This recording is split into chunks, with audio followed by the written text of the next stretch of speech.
Hello and welcome to the DSR Daily. I'm David Rothkopf, and I'm joined today by Minna Stein. How are you, Minna? I'm good, thanks. How are you? Very good. Riley Fessler, our friend and colleague, has a little bug today, so he is recovering, and Minna and I will handle it. So I turn to you, Minna. All right.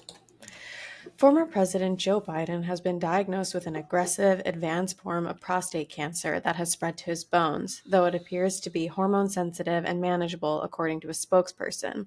The news prompted an outpouring of bipartisan support and well wishes from figures including Kamala Harris, Barack Obama, and Bill Clinton. Prostate cancer is the most common cancer among men in the U.S., and while early stage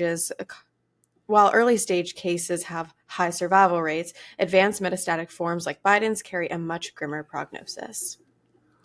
Yeah, although the prognosis is unclear because if it's manageable, could be uh, a year, 3 years, 5 years, more than that, considerably more than that in terms of life expectancy.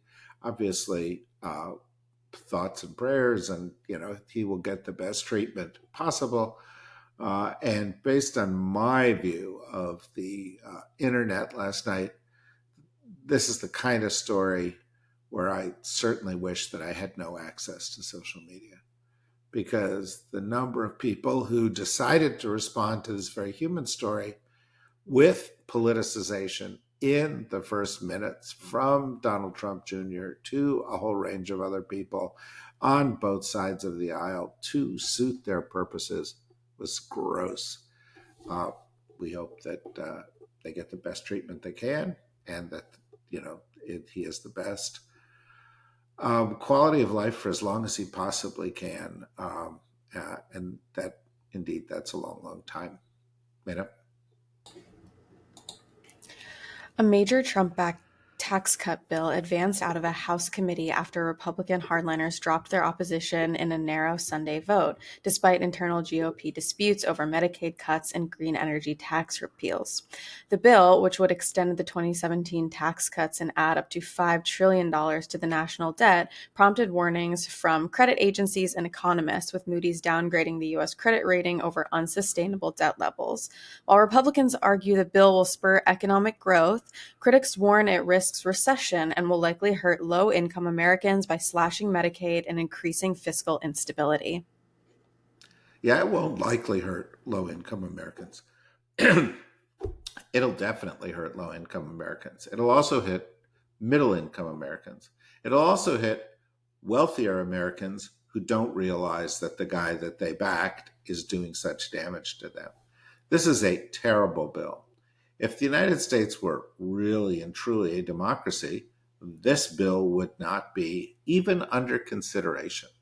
On the one hand, fiscally, it increases the deficit, as Minna just said, by up to $5 trillion. On the other hand, it contains a whole range of cuts which are being suggested by the Republicans to help control overspending, which, by the way, they're exacerbating by the tax cuts for the rich.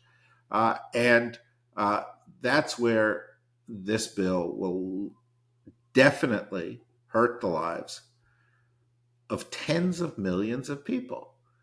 There is not a voting district in the United States where this bill and its Medicaid cuts have more than 15% support. That's what I mean when I say if we were a democracy, no one would support this. This is terrible for people. It is terrible for the economy. It is fiscally irresponsible. It should be a giant scandal. Literally, food will be taken out of the mouths of hungry, poor children and the elderly in order to pay for more tax cuts for billionaires. That's what's happening. And somehow, a quote, political party, which theoretically relies on the votes of citizens, supports it. Now, how's that possible? It's possible because our system is so corrupt that what matters more than anything else are the donors, the people who are able to write the big checks, that pay for the big campaigns, that persuade people to forget their own interests and vote in the interests of those donors. The Republican Party reports to billionaires and centimillionaires who fund their campaigns. And so they dance to their tune. And the rest of us are cut out of the equation, punished, penalized, and suffer. That's not democracy. I cannot believe that this bill would not be hugely damaging to the Republicans. But long before it is, it's going to be hugely damaging to you, to your family, to your neighbors, to people down the street, to the economy. And you should make your feelings about it well known to every representative you've got. I can't believe that it's going to happen, and I am disgusted at the way it's covered in the media like this is somehow normal behavior. President Donald Trump announced plans to speak with both Russian President Putin and Ukrainian President Zelensky today, aiming to broker a ceasefire and end the ongoing war in Ukraine. Despite promising to end the conflict on, quote, day one of his term, Trump has faced stalled negotiations, growing frustration within his administration, and criticism over his friendly stance towards Putin. While Trump remains optimistic about securing a deal quickly, concerns persist that any agreement may favor Russian interests, especially after Trump and Vice President J.D. Vance harshly criticized Zelensky and questioned Ukraine's role in prolonging the war. Yeah, Ukraine, as we know, sorry, we've got to go back to this, didn't start this. Russia did. Didn't start a couple of years ago, as everybody keeps saying it did. It started in 2014. Didn't start with, the current hostilities. Started with taking Crimea, taking Luhansk and Donetsk. The entire reason that this war is being fought and so many people are dying and suffering and so much of Ukraine is being destroyed is the aggression of Vladimir Putin. Nobody else. That's not a country. That's a democracy. It's Vladimir Putin has an agenda. As our friend Ed Luce has pointed out, Zbigniew Brzezinski used to say, Russia without Ukraine is not an empire. Russia with Ukraine is an empire. Ukraine is the pivotal intersection between the interests of Russia and the interests of Europe. Ukraine should be free. Ukraine should be the country its people want. Ukraine should live within the borders that were established long ago. Russia should move out. Is that going to happen with Trump as president? Well, he's certainly not going to support that. And so far, he has not put meaningful pressure on the Russians. Is he getting frustrated with Russian resistance? Perhaps there are signs of that. But so far, there are no signs that the United States is going to turn the screws on Russia in any meaningful way. And therefore, Russia is going to take the position of, we can fight, we're bigger, we can sustain the losses. Putin doesn't care about the future of his troops. And they will go on until they get everything that they wanted, which is not just the lands they've seized, but also Ukraine not in NATO. The only way to have lasting peace in Europe on this issue is Ukraine and NATO. Trump doesn't support it because Putin doesn't support it. People around Trump don't support it. But if we can get close to that, if we can leave that option open until we have a more enlightened administration in Washington, we can move Ukraine on a path towards getting into the EU, being more of an integrated part of Europe. Those could be good steps. Are we close to those? Not yet. We'll watch this, we'll report on it. But so long as the United States remains on the Russian side, don't expect a just outcome. but don't expect Ukrainian cooperation in any real meaningful way. The UK and European Union signed a landmark agreement aimed at resetting relations post-Brexit, covering trade, defense, travel, and fisheries, and easing border friction such as food export checks and airport queues.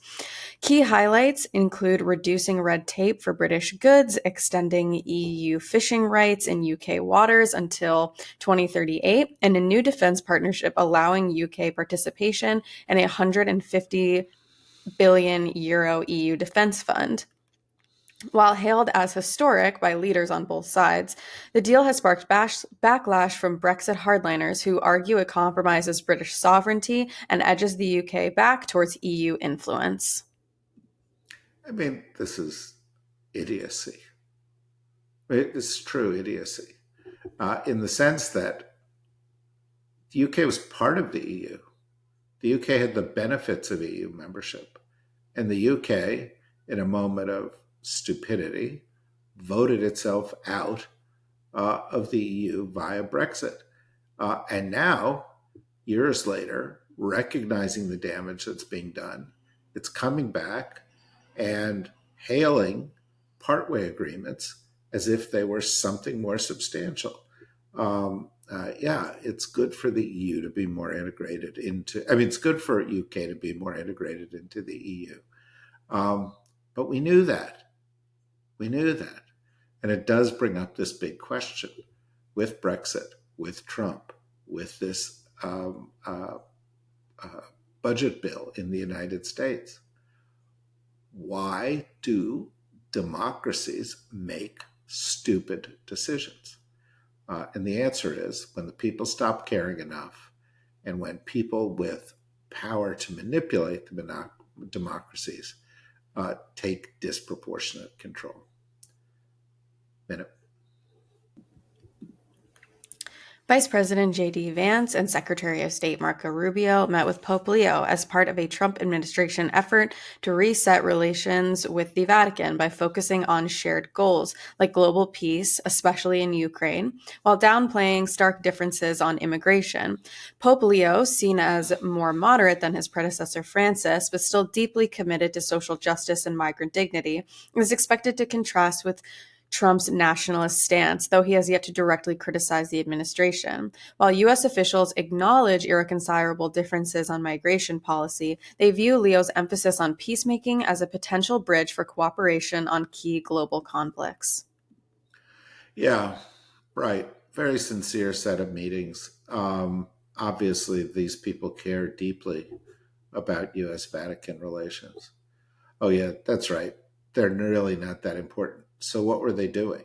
Well, I think on one level, J.D. Vance and Marco Rubio were there to plead for their eternal souls.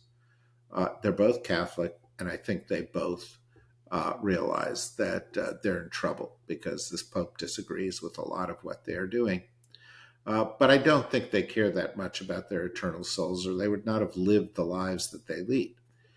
Hence, I think what they were really doing there was to try to establish some kind of relationship with Pope Leo that an American Pope does not really damage the interests of their party. Because, interestingly enough, if you were to say, who are the most likely successors to Donald Trump, the answer would be J.D. Vance and Marco Rubio. So they're interested in the longer term.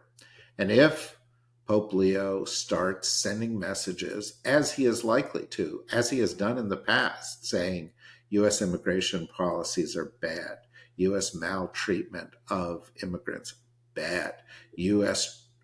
abuse of the environment, another issue that he really cares about, is bad. And if that peels away, pairs away at Republican support in heavily Catholic areas of the United States, that could have a political consequence. So this visit had political resonances here in the United States. Anyway, it's the beginning of a week. There's a lot of things going on this week. We will cover them. If Riley recovers, he will join us again. He actually, I think, has a little cold, so I think he's likely to recover. And we've got all of our usual podcasts.